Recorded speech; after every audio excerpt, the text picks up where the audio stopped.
Mi nombre es Tania Menéndez Evia, más conocida en Twitter como Tania Evia, y en su día estudié comunicación audiovisual como carrera universitaria, luego ya me especialicé en máster de publicidad y otro de innovación tecnológica y sobre todo, bueno, pues siempre lo quise unir al ámbito científico, por lo que estudié un doctorado en psicología social que terminé en la Universidad de Harvard, y esto me ha hecho vincular mi experiencia y mi trayectoria dentro del ámbito de la comunicación, la tecnología y la salud, y actualmente soy la directora adjunta de Wake Up Health, que es una compañía pequeña, una startup especializada en todo lo que tiene que ver con la tecnología móvil en salud. Hablar de las diferencias entre la universidad norteamericana y española, la verdad es que no es fácil, es algo complejo, porque al final hablar de Estados Unidos es casi como hablar de Europa, ¿no? Cada estado tiene su idiosincrasia, pero bueno, más o menos yo de lo que conozco, que es mi experiencia en la Universidad de Harvard, que además está en un enclave pues muy dado a generar universidades y de diferente tipo, como es Boston. La verdad es que lo más curioso, lo que más me sorprendió fue el ecosistema, es decir, un poco la vida del campus. Allí los alumnos tienen clases durante unas horas determinadas, pero después hacen sus actividades. Son actividades extraescolares, diríamos aquí, pero que tienen todas vinculación con algo de la universidad, es decir, las proporciona la propia universidad, pero están vinculadas a aspectos artísticos, deportivos, y de alguna forma eso abre la mente, abre espíritu y hace que el alumno adquiera un carácter ciertamente creativo, innovador, diferente, ¿no? Y luego las propias clases pues son elegidas por los alumnos.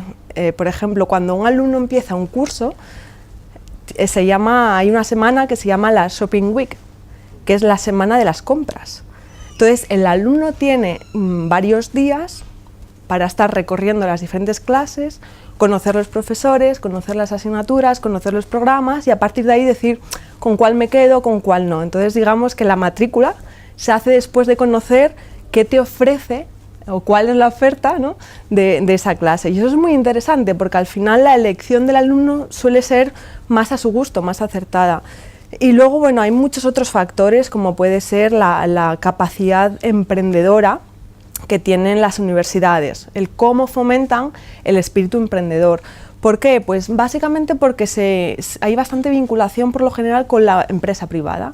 Entonces allí hay un ecosistema en donde la empresa privada y la universidad trabajan conjuntamente para el desarrollo de proyectos. Y eso es muy interesante porque el alumno conoce la realidad de ese mercado, está trabajando en proyectos concretos, reales, tangibles. Y eso, bueno, al fin y al cabo te hace entender por qué proyectos como Facebook surgen en el entorno universitario, porque allí los alumnos, sobre todo los de primer curso, casi todos están durmiendo en residencias, allí se llaman dorms, donde se unen con otros alumnos de diferentes especialidades, con diferentes inquietudes y crean proyectos de tipo empresarial y al final, bueno, pues esos proyectos son respaldados por otras personas o incluso reciben cierta financiación o inversión y bueno, pueden llegar a ser proyectos reales y empresas fundadas. Así que eso es lo más destacable. Luego la calidad intelectual que hay en muchas universidades y el propio método pedagógico. Yo para dar clases allí tuve primero que recibir 4 meses de formación sobre el método pedagógico. Es decir, a mí me explicaban cómo se da clases allí y todo está muy estructurado. Si las clases duran 50 minutos, yo sé cuánto tiempo tiene que durar cada actividad, cómo tengo que enfocar el tema, qué es lo que doy a los alumnos y qué es lo que tengo que sacar de ellos en cada clase. Y todo eso está absolutamente estructurado. Entonces, de esta forma, todos los profesores que damos la misma clase compartimos material, compartimos ejercicios, nos ayudamos unos a los otros y al final hay casi un proceso de co-creación y colaboración que en otras universidades como España no hay, ¿no? Y luego otro de los factores fundamentales que diferencian la universidad de aquí con la de allí es el coste de la matrícula. Al final, bueno, pues las universidades de allí son mucho más caras. Fijaros, para hacernos una idea, la Universidad de Harvard, para estudiar allí un año te cuesta unos $60.000.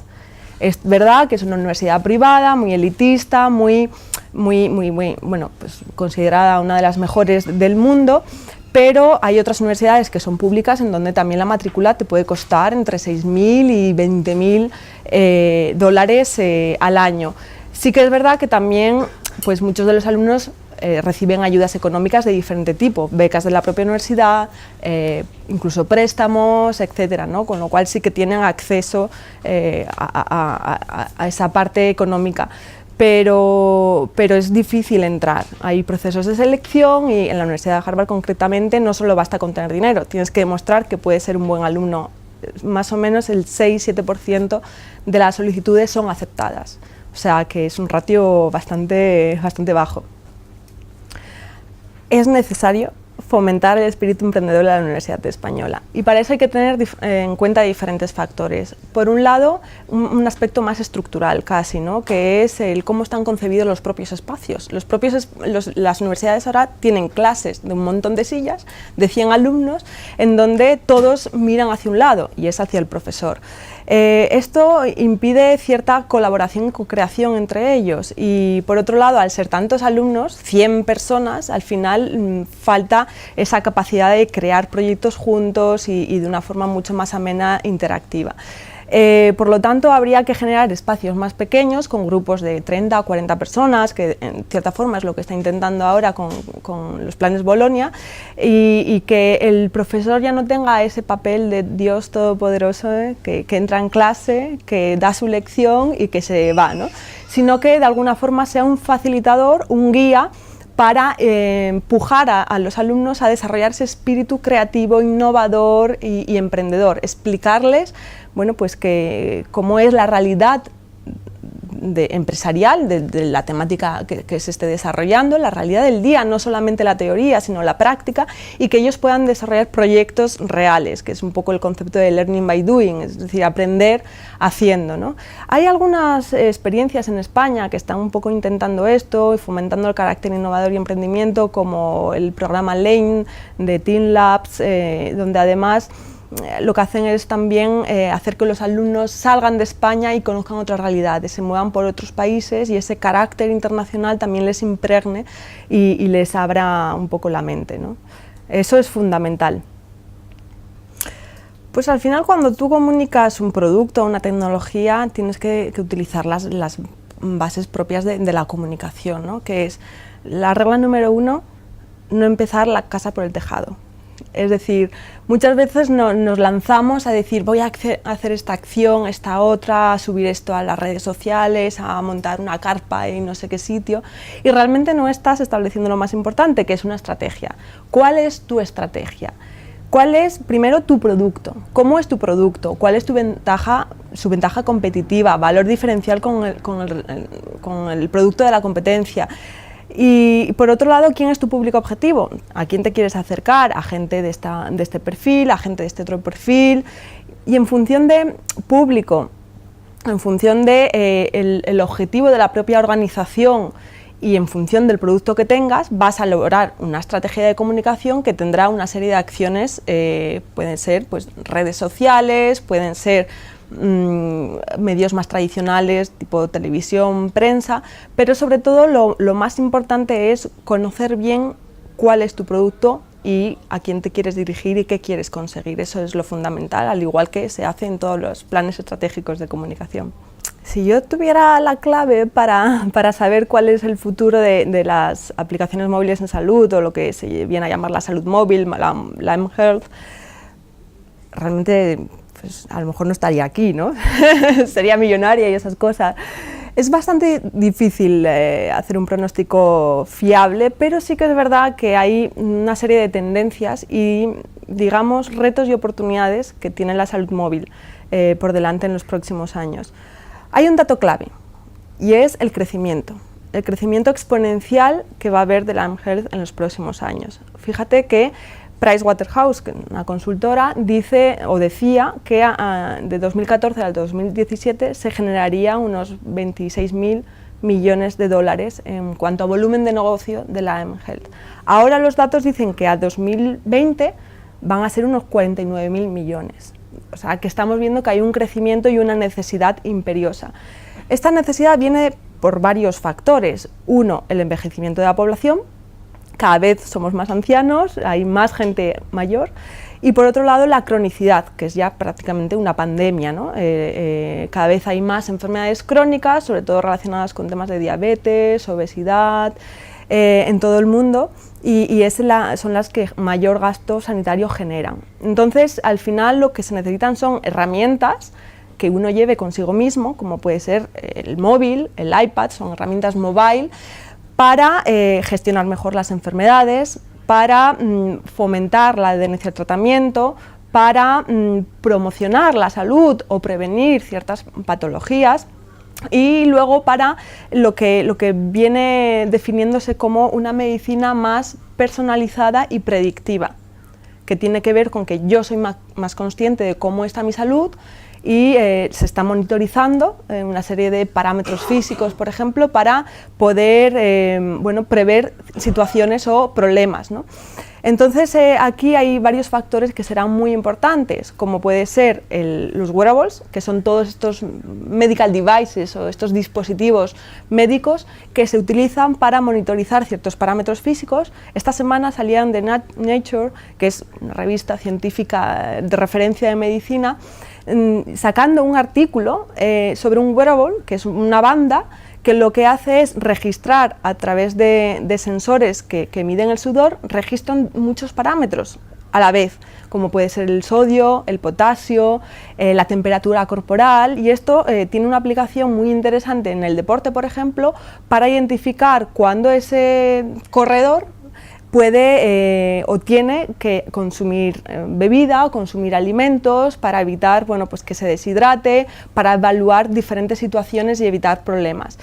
Entonces, esto va a tener una relevancia y un crecimiento muy grande en los próximos años. Y por otro lado, el concepto del Big Data, que es cómo de todos esos dispositivos médicos, de esas aplicaciones móviles, de las redes sociales, cómo podemos coger todos esos datos que circulan por ahí en torno a salud, unirlos, integrarlos y analizar posibles tendencias para predecir situaciones, por ejemplo, de gripe en ciertos lugares o analizar comportamientos. Entonces, de alguna forma, será como una nueva era de la epidemiología, el estudio y análisis de todos esos datos, ¿no? Que es lo que se llama el Big Data. Así que un poco el futuro de la health va por ahí, y para eso hace falta varias cosas o superar varios retos, como es pasar a un estado más maduro en donde las aplicaciones móviles no estén por ahí de forma aislada. Actualmente hay 165.000 aplicaciones móviles de salud en el mundo y la mayoría de ellas se acaban muriendo porque no están integradas en un proceso asistencial, porque no están conectadas con la historia clínica electrónica del paciente o porque no están bien diseñadas, bien concebidas. Entonces, de alguna forma tiene que madurar el sector y sobre todo tiene que identificarse cuál es el modelo de negocio correcto o más interesante, porque ahora mismo eso es bastante dudoso. Hay hasta 17 modelos de negocio dentro del mundo de la mHealth y todavía no se sabe muy bien cuál va a triunfar más o cuál. Entonces cada uno tiene que analizarlo desde su perspectiva, pero sí que hay retos que superar y sobre todo una gran oportunidad.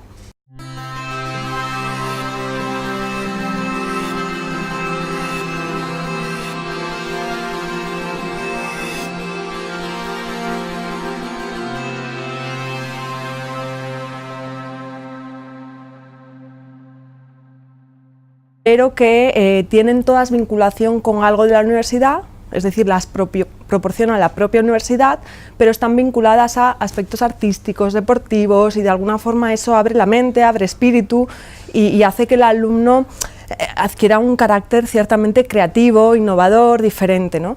Y luego las propias clases son elegidas por los alumnos. Por ejemplo, cuando un alumno empieza un curso, hay una semana que se llama la Shopping Week, que es la semana de las compras.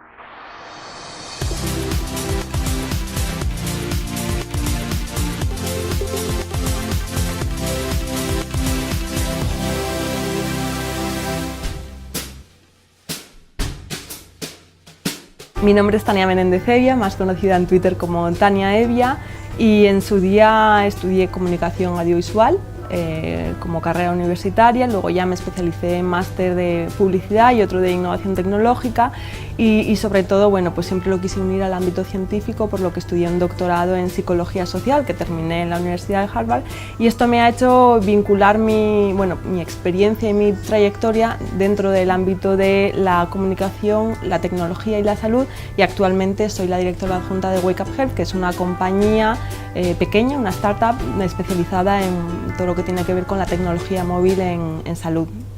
Hablar de las diferencias entre la universidad norteamericana y española, la verdad es que no es fácil, es algo complejo, porque al final hablar de Estados Unidos es casi como hablar de Europa, ¿no? Cada estado tiene su idiosincrasia. Pero bueno, más o menos yo de lo que conozco, que es mi experiencia en la Universidad de Harvard, que además está en un enclave pues muy dado a generar universidades y de diferente tipo, como es Boston. La verdad es que lo más curioso, lo que más me sorprendió fue el ecosistema, es decir, un poco la vida del campus. Allí los alumnos tienen clases durante unas horas determinadas, pero después hacen sus actividades. Son actividades extraescolares, diríamos aquí, compras. Entonces, el alumno tiene varios días para estar recorriendo las diferentes clases, conocer los profesores, conocer las asignaturas, conocer los programas y a partir de ahí decir con cuál me quedo, con cuál no. Entonces, digamos que la matrícula se hace después de conocer qué te ofrece o cuál es la oferta, ¿no?, de esa clase. Y eso es muy interesante porque al final la elección del alumno suele ser más a su gusto, más acertada. Y luego, bueno, hay muchos otros factores, como puede ser la capacidad emprendedora que tienen las universidades.